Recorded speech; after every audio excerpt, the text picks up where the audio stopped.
following account is real. Names have been changed to protect the living and the innocent. This journal contains language and content that may not be suitable for all listeners.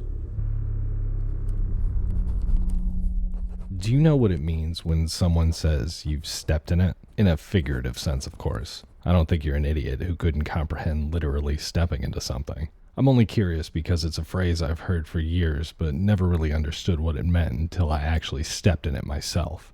If you don't know, stepping in it refers to getting yourself into a predicament that isn't easily resolved.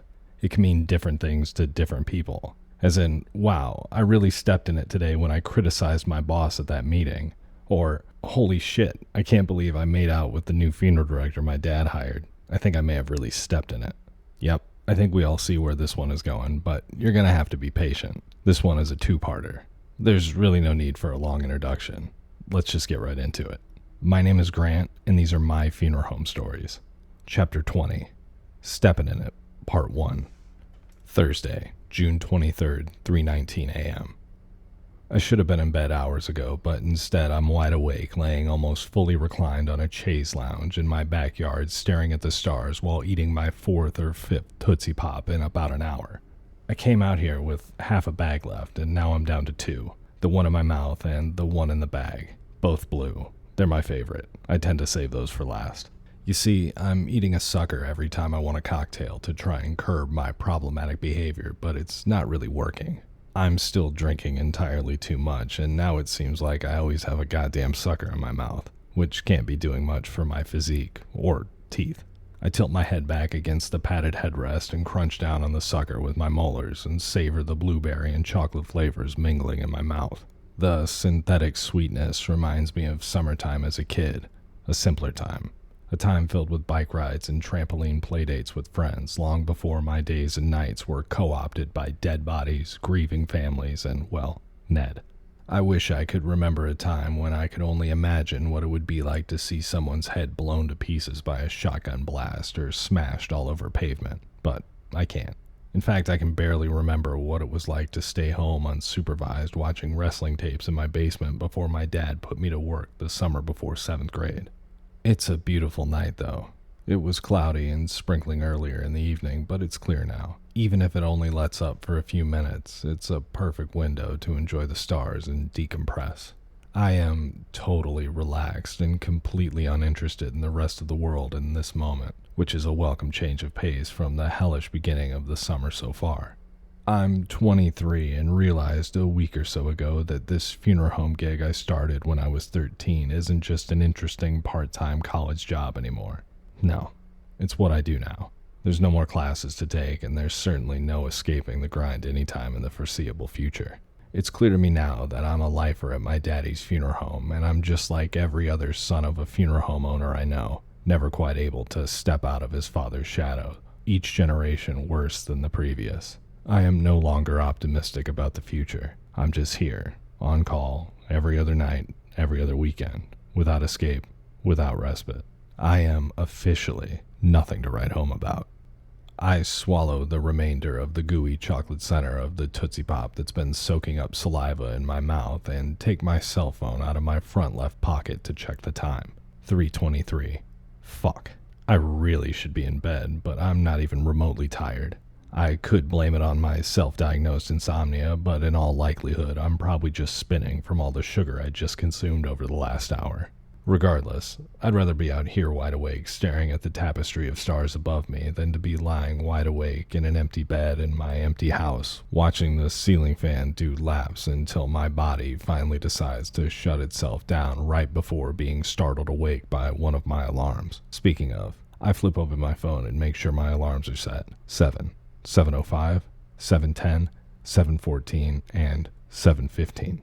I know, it's excessive, but I'm kind of in my head about waking up and being punctual after my dad ripped me a new asshole in front of the whole staff for being 15 minutes late on Tuesday. He was well within his right to do so. I had no excuse. I wasn't on call, and had actually gone to bed at a reasonable hour the night before. I just kept hitting snooze because my room was filled with that chilly summer morning air, and I was just too damn comfortable to be bothered with getting up and going to work. Full disclosure, I also didn't shave that morning, which I think was the real reason for the ass chewing from my dad. If he's told me once, he's told me 1,000 times. We don't do facial hair at our funeral home, and if I want to look like a fucking hayseed, I can go work with the real hayseeds at the double wide funeral home down the street. I won't mention them by name here, but that was a threat. Needless to say, I hastily ran up the stairs and shaved my face to avoid any further conflict. There's a flashing light in the sky miles and miles above me that cuts through the clouds on the edges of my eyeline. It's most likely a plane, although I can't rule out a UFO, but given the hour and its path, I'm assuming it's a passenger jet headed for Chicago or one of the other bigger cities in proximity to our small town. Its strobing wing lights are faint but constant. Red light, white light, red light, white light. As bad as it sounds, there's a part of my brain that imagines how satisfying it would be to see those small blinking lights transform into a flash and ball of fire, followed minutes later by parts of the plane and hundreds of pieces of bodies landing around me. Catastrophic air disasters have always been a fascination of mine, and as fucked up as it is to admit, it's always been a dream of mine to see something like that in person. Unfortunately for me, but fortunately for those on board, the plane passes through my field of vision without incident. Everything is still around me. The animals are sleeping, there's no traffic, and weirdly, there's no bugs chirping. Just silence. I'm the only thing awake right now. I am completely alone and considerably content in that feeling. No one is calling, there's no bodies to move, and no one is telling me to shave. Even if it's just for a few fleeting moments, I can pretend that I'm the only one left on this planet, and imagining a world without work, cell phones, cars, humans, and their drama comforts me. I take a deep breath and close my eyes. I've been sitting out here a lot lately when I'm finding it hard to fall asleep. I can't tell you why I started or when exactly, but if I'm feeling overwhelmed or particularly insomniatic, I just walk outside and look at the sky. Not sure what the therapeutic effect is, but it levels me out, and lately, I've needed that. Last week, I went on 12 calls for the funeral home and crematory. It was a lot, even for a grizzled, jaded vet like myself. It felt like every time I got off of work and walked into my house, I'd sit down for 2 minutes and then my phone would ring. The worst part about it was, the calls weren't even interesting. I just happened to be unlucky enough to be on call for the first scorching hot week of summer. And if there's one lesson I've learned over and over the last 10 summers, it's that old bodies aren't built for extreme heat. And last week, when the temperature hit 96 with 98% humidity, death reinforced what I already knew. It was mostly heart attacks inside and old folks at nursing homes deciding they couldn't stomach one more nightmarish Midwest summer. And truthfully, I can't say I blame them. I'm not sure how many more I'm willing to suffer through either. It never fails. Once there's a major temperature shift in either direction, the bodies just start rolling in. It's funny how even death can be predictable from time to time. Too bad there's no way to accurately predict the weather. 2 nights ago, Mrs. Hernandez, a 73-year-old pillar of our community and distinguished former district attorney, shit on me 3 different times. How's that for distinguished? The first time she shit-attacked me was at her home, a beautiful red brick estate on Westlake Drive. Ned and I were called around midnight after being alerted earlier in the afternoon that her death was imminent. Imminent almost always means it's going to be late in the evening or at the most inconvenient time. And in Mrs. Hernandez's case, it was. I was in bed watching The Faculty starring Josh Hartnett, the movie about the high school where the teachers turn into aliens from drinking the water or some goofy sci-fi shit. I would love to give you a proper review, but Mrs. Hernandez decided to die about halfway through, so I was unable to finish it before it was due back. I know, so inconsiderate. After arriving at Mrs. Hernandez's sprawling ranch estate, Ned and I greeted and comforted the family while setting up a time for them to come in to make and solidify arrangements for their mother's funeral services. After that, the adult children decided they wanted to stay in the room to watch us move their mother onto the cot before wheeling her out of the house for the last time. Which, if I'm being honest, is a little weird for us funeral home folks. But since we're in the business of helping families say goodbye to their loved ones, we will generally bend over backwards at most any request, including letting them stay and watch us work. Note: families generally choose to stay in another room while we make the removal, just in case something unfortunate or embarrassing happens while we move the body of their loved one. Plus, I just think most people don't want to see that. An audience also puts a lot of pressure on us to be perfect. I mean, I still get nervous for death calls, so I don't like the feeling of being watched, more so judged while I'm doing my job. I personally wouldn't want to watch my parents get bagged up when they eventually die, but it's part of the gig sometimes, so I have to live with it. To each his own, I guess. But seriously, I put a considerable amount of thought into this, so allow me to talk it through.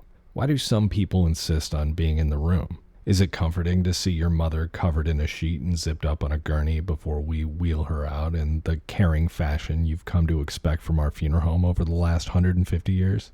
Maybe. I mean, Ned and I are kind of a Shaq and Kobe caliber team at this point, so wanting to sit in the room and watch us work would be understandable. Maybe the reason for staying in the room would be to hold us accountable somehow, to make sure we're not abusing or fondling their loved one while performing our professional obligation. I mean, I guess there are some real sickos out there, but Ned and I aren't those type of sickos. Maybe they stay in to ensure we don't steal anything, like a priceless keepsake or an easily concealable 95-pound oxygen tank. Regardless of the reasoning, it just leads to undue awkwardness when something gross or weird happens. Like when Mom fully unloads her bowels in bed when her body is moved in even the gentlest of ways, filling the room with a smell that shouldn't be associated with the memories of your loved one's last night at home. Which is why we generally go in alone, to help shield people from the disgusting, undignified parts of death. Either way, the Hernandez kids opted to stay in the room with us, so Ned and I put our heads down and reverently got to work. Since the children are present and this is a solemn and intimate circumstance, we took an old-fashioned approach to the call and decided not to wear gloves. This practice has mostly fallen out of fashion unless we're making a removal where putting on gloves will dehumanize the body in front of the family. There's something about snapping on gloves in front of a family that feels callous and reminds them that their loved one is no longer the person they knew and are actually hazardous biological waste.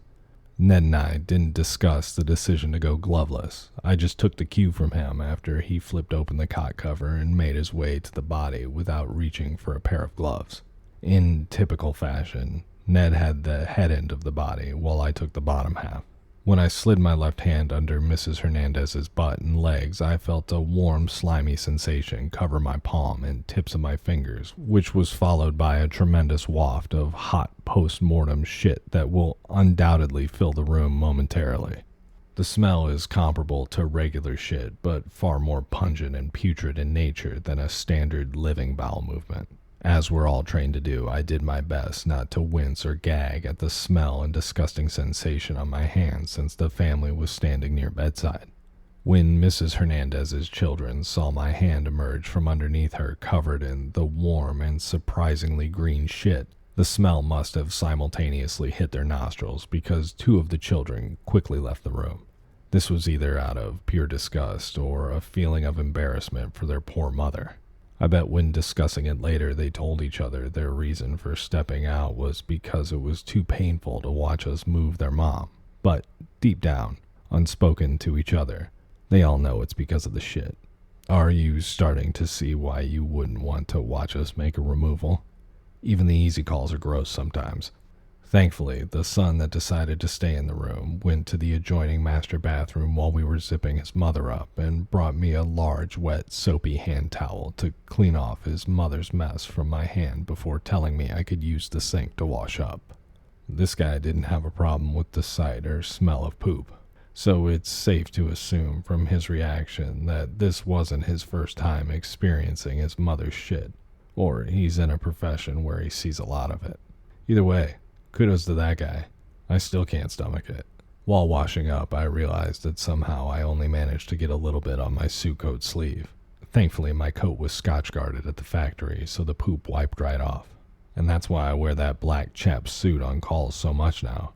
It's fucking indestructible. On the way back to the funeral home with Mrs. Hernandez, I realized I had gotten a small amount of her shit under my index and middle fingernails. The sight and realization of what was stuck under my nail bed gave me the willies. I thought to myself, so this is how I get worms, before raising my fingers to my nose and smelling. The loud gagging sound that erupted out of my body startled Ned enough that he asked me if he should pull over. I told him not to, and everything was fine, before scolding him in a joking manner. This is why we wear gloves, Ned. The second and third time Mrs. Hernandez pooped on me took place in the operating room while we were preparing her body for services. As we were sliding her body from the cot to the operating table, the cuff of my white Express men's dress shirt took unrepairable damage and was tossed in the trash moments later. By the time I noticed the poop, it had already soaked into the tiny threads and stained the cuff with several greenish-brown spots that could easily be identified even after a good dry cleaning. Thankfully, I left a well-worn Umphrey's McGee t-shirt at the office for yard work the week before. Otherwise, I probably would have gone shirtless in order to help Ned finish the task at hand in a timely manner. I don't think Ned would have been too into that. The rest of the preparation and embalming of Mrs. Hernandez's body went swimmingly. She had great circulation, and the color in her face and body was restored to a state that actually made her look quite recognizable to the person I had met in passing several times while she was living. Side note, semi-unrelated. I thought Ned was for sure going to blow up her neck like a balloon with as much as he was injecting and massaging that area during embalming, but he didn't. During the cleanup, after we transferred her body to a dressing table, I felt my foot slip while washing and sanitizing the operating table. I looked down, and of course, I was standing in Mrs. Hernandez's feces. One might say I had literally stepped in it. At that point, I was frustrated, but laughed at the idea that this dead body had it out for me. I cleaned off the bottom of my dress shoe with a paper towel, but some of the poop had gotten into the stitching of the leather sole. So while Ned was finishing cleaning up the prep room, I was standing outside the garage door in our parking lot, scraping the bottom of my shoe with an old wire brush I found in a junk drawer. Despite my best efforts, the poop soaked into the leather and was smashed pretty good into the stitching. I really didn't want to track this shit into my car and take it home with me, so I left the Cole Haans next to the dumpster, hoping they would air out, and drove home barefoot. This wasn't the first time I had to do this, and I'm sure it won't be the last. Back in the yard, I have almost fallen asleep in my lawn chair as a single raindrop lands on my forehead. I open my eyes to see that clouds have fully covered the sky above me. A car with a loud exhaust and undoubtedly huge engine accelerates and screams down the road, startling me, ruining my sense of feeling alone and reminding me how much I hate people. And more importantly, how much I hate those fucking cars. Nothing screams cool like blowing out the eardrums of every 1.5 mile radius.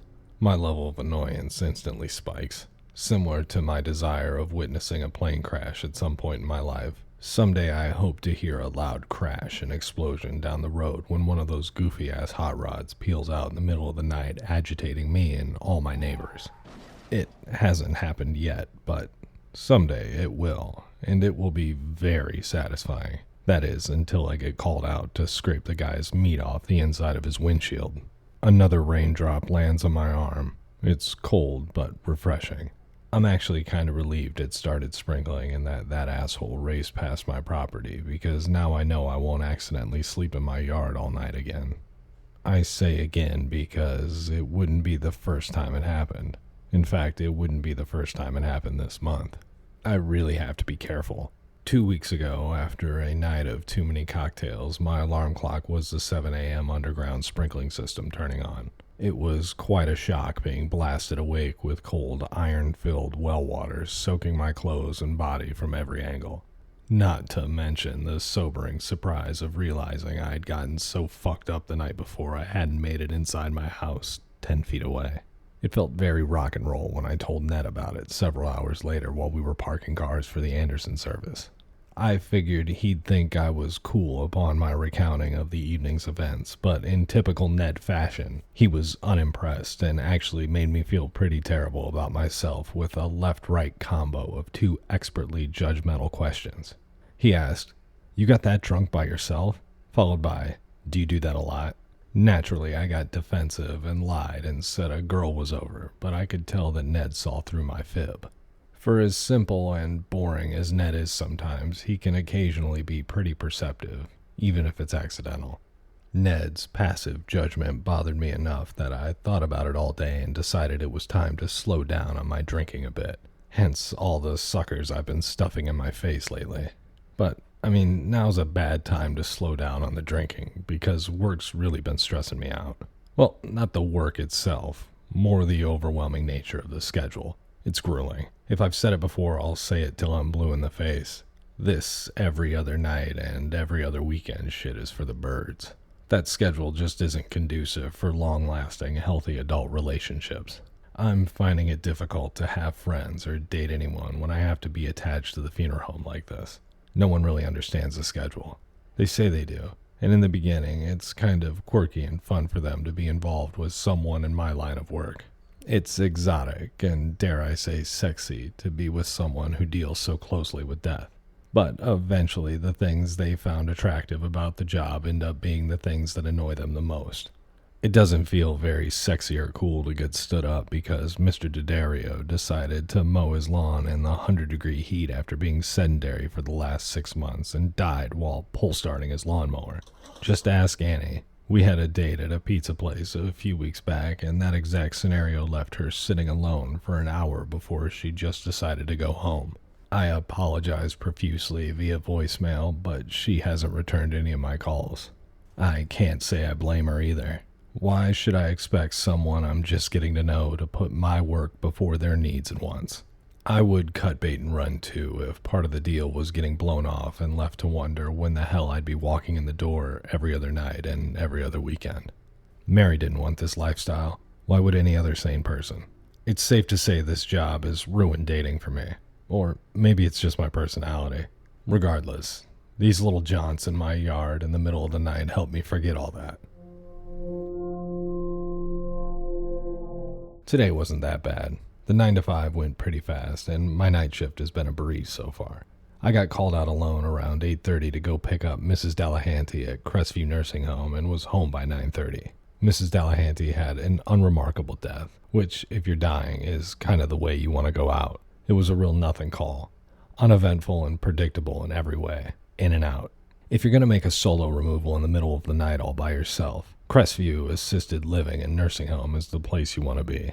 If we're comparing nursing homes to hotels, this place is the Bellagio, and all the other homes in the area are Super 8s.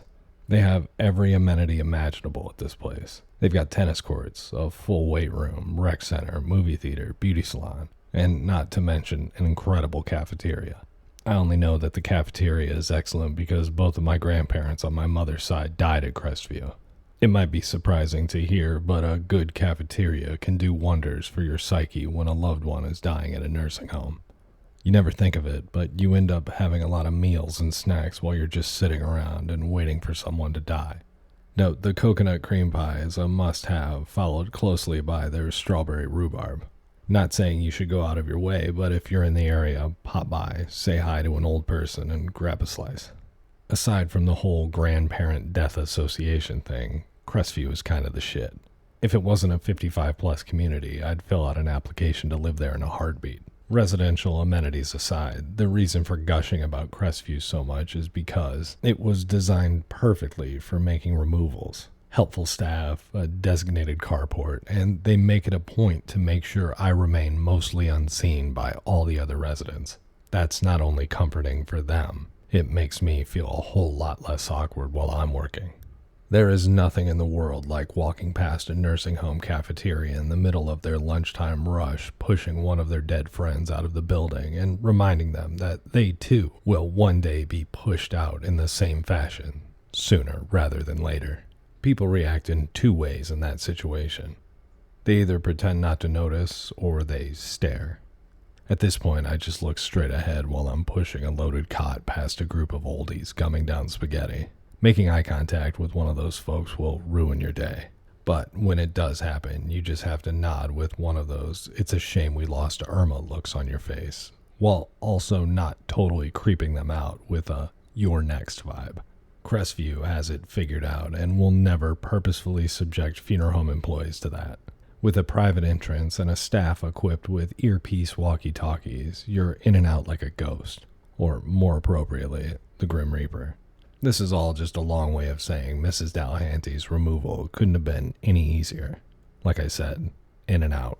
To top it off, she already had prearrangements for direct cremation, so I just boxed her up and put her in a cooler when I got back. A majority of the calls we've had so far this summer have been direct cremations, which has its pros and cons. Direct cremations are nice because 95% of the time there's no embalming involved after the removal because there won't be services or visitation where the body is present. Direct cremation is just a slick way of saying fastest possible body disposal. No bells, no whistles. We pick up the deceased, place them in a cardboard box, get the death certificate signed, and within 2 days you've got mom back home in an 8x6 black plastic box. Or something more ornate. But you better believe something more ornate isn't included with the price of a direct cremation. You know us, funeral folks love our upsales. Direct cremations are also considerably easier on the staff. There's just not as much work involved and a lot less room for fuck-ups. There are so many things you can screw up in a traditional service. The makeup, the hair, the embalming, the flowers, the list could go on. But with a direct cremation call, it's simple and transactional. You pay us, we take care of your hazardous human waste. Over the last several years, direct cremations have been on the rise, partially out of ease and convenience, but mostly out of cost. Currently, our price for direct cremation out the door is right around $800, a price that's hard to beat, which is why we've seen such an influx in that type of service lately. People just aren't spending the money they used to on traditional funeral services. The clouds have almost fully covered the sky above me now, and I feel a yawn start to creep over my body, telling me it's time to go inside and go to bed when my phone rings. The caller ID says Ned. Of course, the moment I decide to call it a night, Ned decides to blow up my spot. Maybe he's just calling to say hi or tell me he's thinking about me. Doubtful. I flip my phone open and say hello. Grant, it's Ned. We got a police call. Fuck. It's 3:35 now. I'm on my way. It's raining. Nothing spectacular, just a light dusting. Enough to make the roads wet and reflective. There's virtually no one on the road this time of night, so I was able to set my cruise control down Johnson at 47 miles per hour and hit every green light while totally spacing out. I popped in my last blue Tootsie Pop and listened to a 90s playlist I had burned onto a CD last week. It's kind of a slammer. While I was driving in, I heard Good by Better Than Ezra, Molly Ringwald by Sponge, and Possum Kingdom by the Toadies. I ejected the CD and placed it in my front left jacket pocket so I wouldn't be bored to death listening to shitty East Coast talk radio for the next hour. Note, I decided to wear the indestructible chap suit mentioned earlier when Ned told me it was a police call. I thoroughly washed the sleeve after the Hernandez incident the other night, so there is no visible or smellable evidence of the unfortunate mess. By the time I pull up to the funeral home, Ned already has the van loaded and pulled out into the parking lot.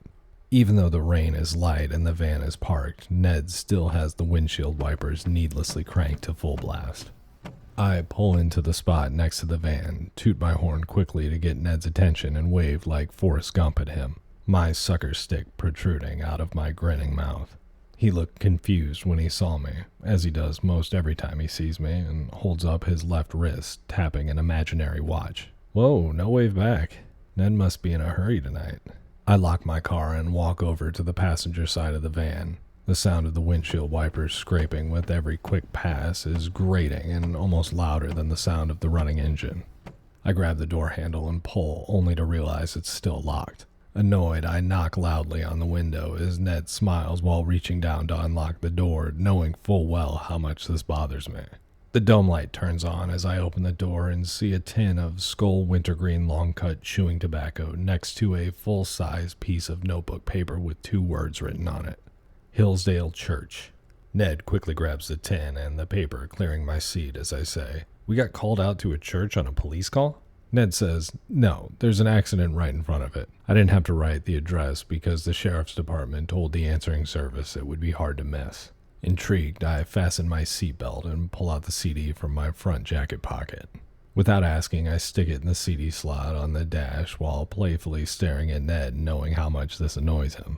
Ned hates it when I bring music for the ride because it's usually something he would categorize less as music and more as noise. He told me last week that my favorite band, Humphreys McGee, sounds like 6 people all playing different songs at once. This annoyed me because it's mostly untrue. The low rumbling of the AM radio goes silent for a moment before the opening drum fill of Harvey Danger's Flagpole Sitta sounds throughout the van.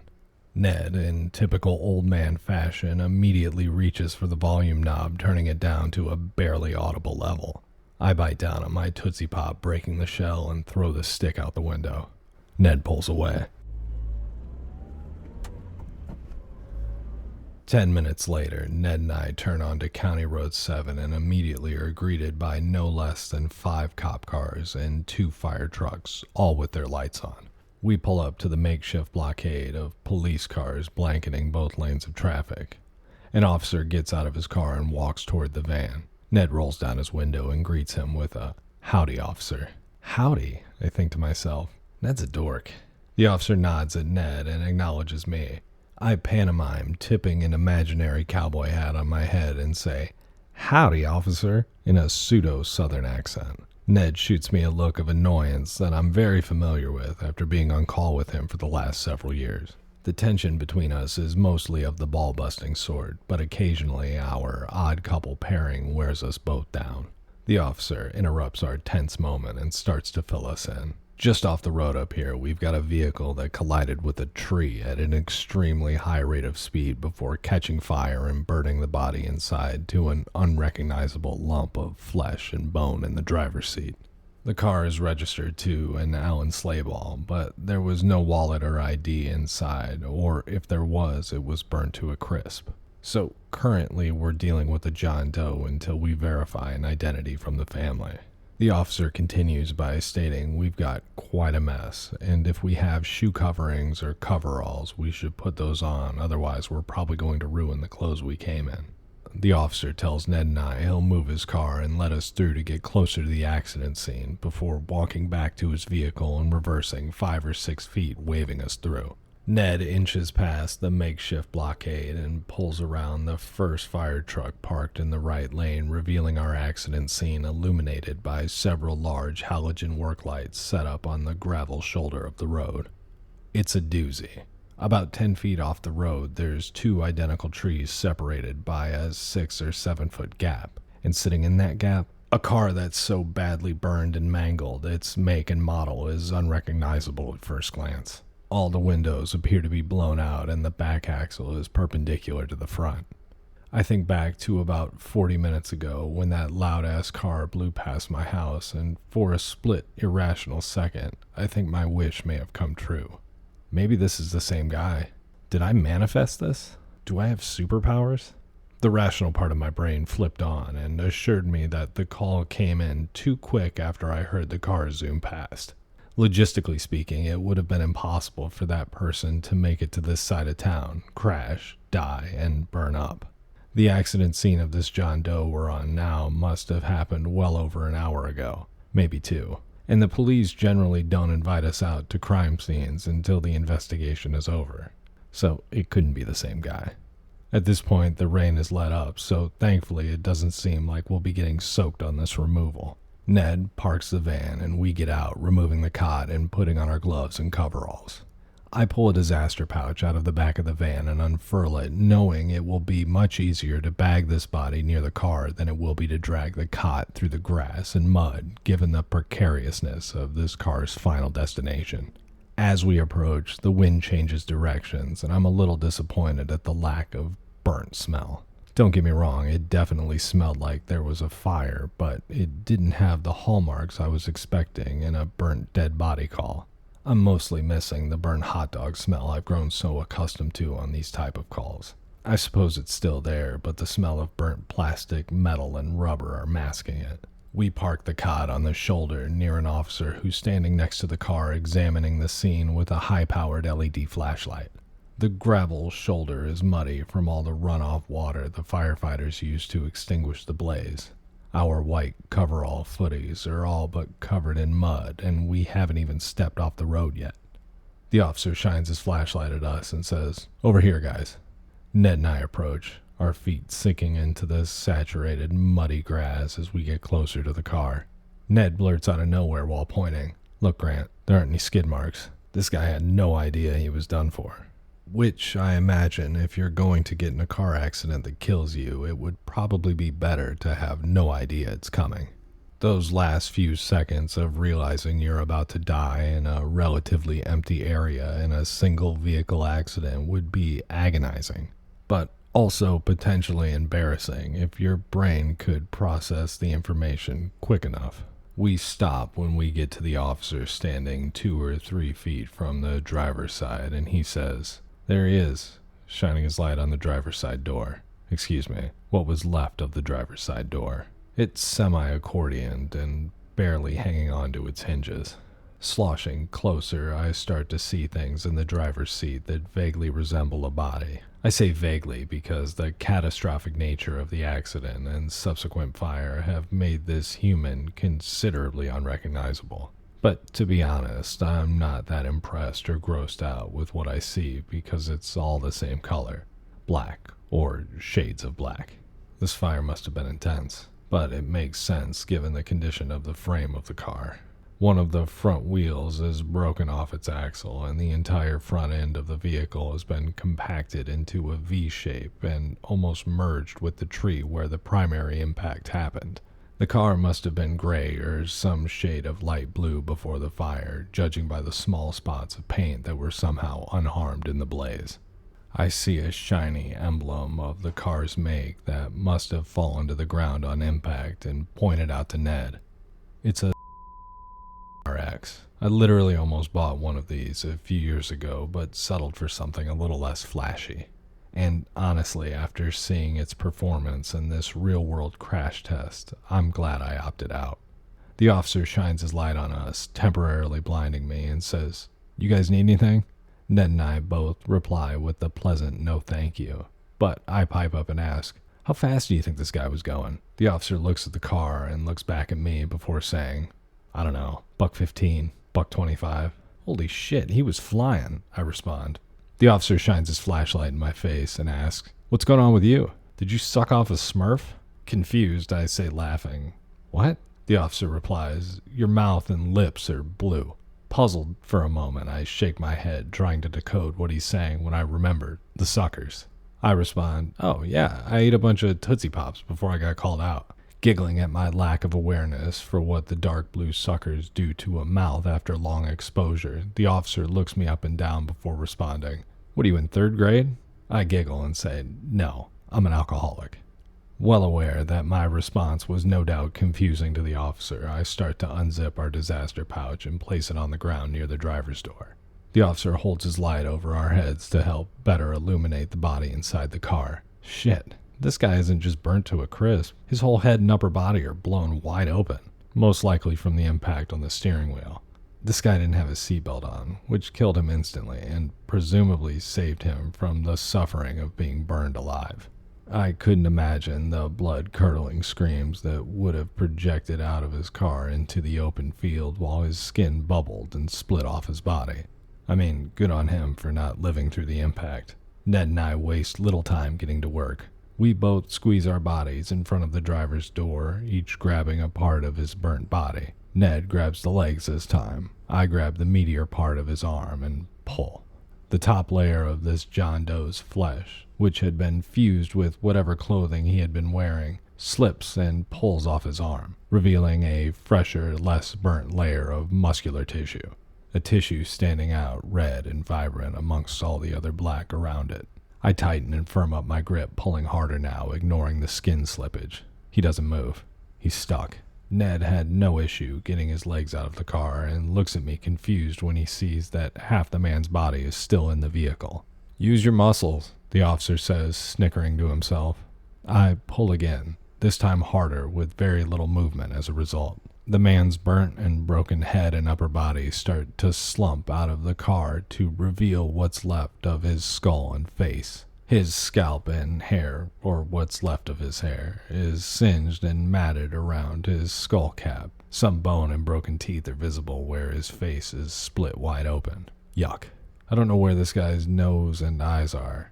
I guess they could be burnt up, or they could be embedded in his dashboard.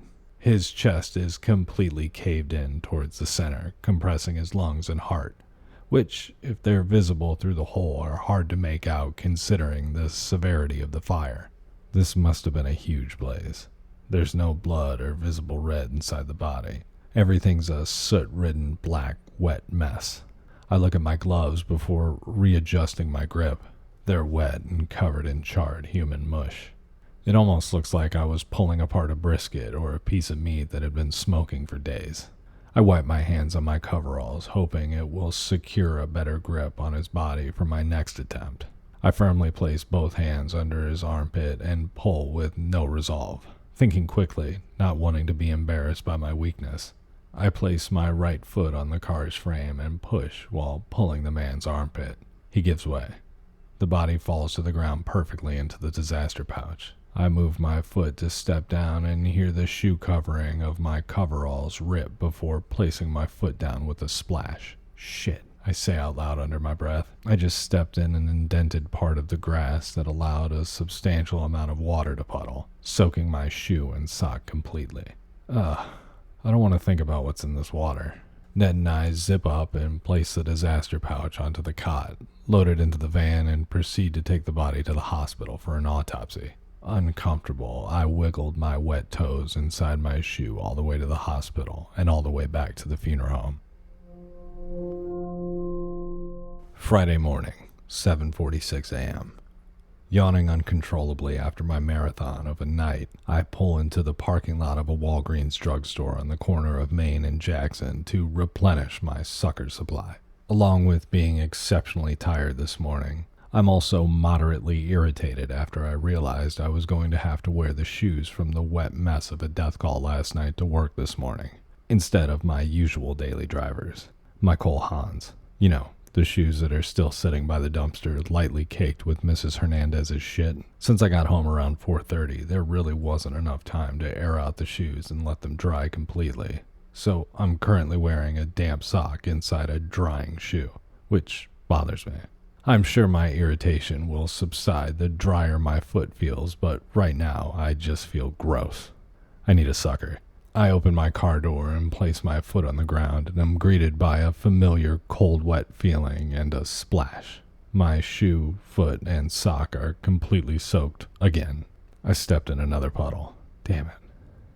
12:35 p.m. I'm sitting at the large roll-top desk in the lobby of the funeral home on guard duty while Ned and the other guys are at lunch. I have my shoes and socks off, sitting under a small fan in the other room, hoping they will miraculously finish air drying in the next 15 minutes or so before my dad's 1 o'clock appointment is here.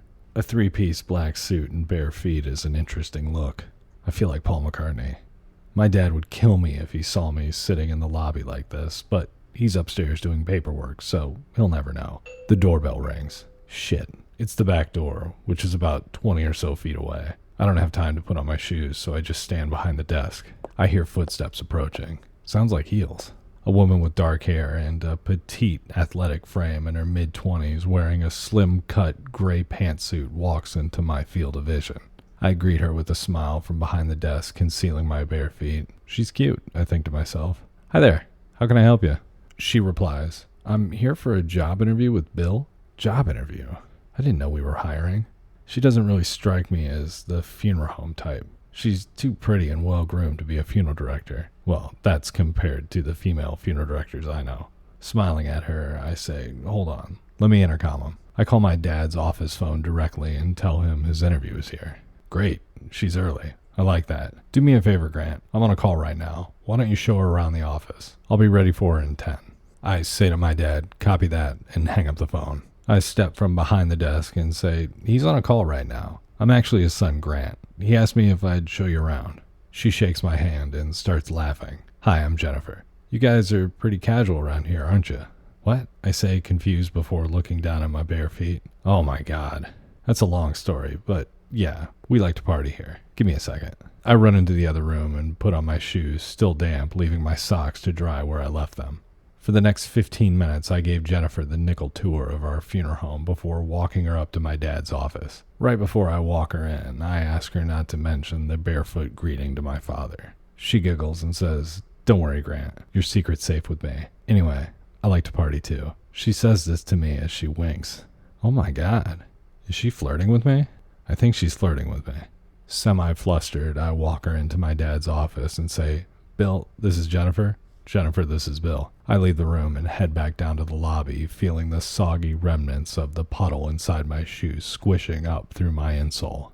I can't believe I stepped in 2 puddles in less than 12 hours. I'm a mess, but am unbothered in this moment because all I can think about is Jennifer's wink. She was flirting with me, right? I hope my dad hires her. In this moment, I had no idea that in a matter of weeks I would truly learn what the phrase "stepping in it" means after a long night of drinking with our newest employee, Jennifer. But that's a story for another day. My name is Grant, and these are my funeral home stories. Hopefully you enjoyed this episode and are intrigued enough to listen to part 2 of this story, which will be available a little further down the road. If you enjoyed this podcast, please rate and review it wherever you listen to podcasts. It really helps more than you know. Also, please tell a friend, coworker, podcaster, blogger, whoever about my funeral home stories. Word of mouth has been how this podcast has been able to grow so much over the last several years. And I can't tell you how much it means to me that you share this podcast with your friends. I have every intention of finishing season 4 in the next several months, so please follow me on Instagram for updates and a bunch of other random shit. @Pomo and Kitsch, or just look up Grant Inman. Also, check out my other podcast, How to Become a Terrible Person, which is the podcast I do with my fiance, and The AI Author, a podcast where I let AI write short stories that I just get to read. Both of those podcasts are wildly different than this one, but they're a pretty good time. As always, thank you for your patience, and thank you so much for listening. See you soon.